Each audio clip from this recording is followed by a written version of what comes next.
Pulkson ja merekoletis. Sellest tuleb maailma parim suvi, juunior. Maailma parim suvi, Pulkson. Alustame kohe ujumistundidega.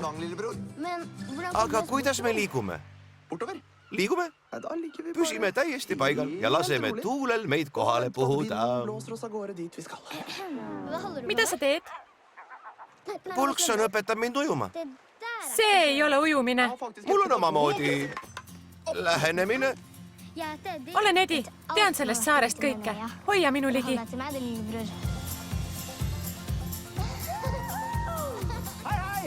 Tere! Kuulan Meremao laulukaja. Meremadu on teadagi väga häbelik ja kardab inimesi. See peab olema Meremao lima. See mees on hull. Ja maandume! Mida sa teed?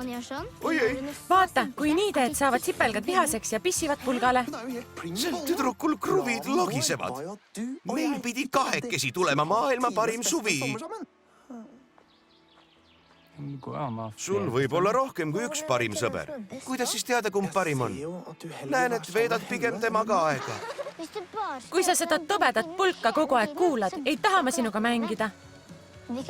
Me võime kolmekesi mängida. Siis on 3 korda lõbusam. Ehitan masinat, mis Meremao lauluga kaldale meelitaks. Pulkson! Päästa mind!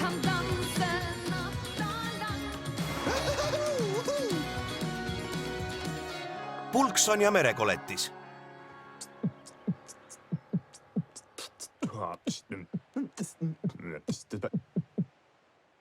Ma ei kuule midagi.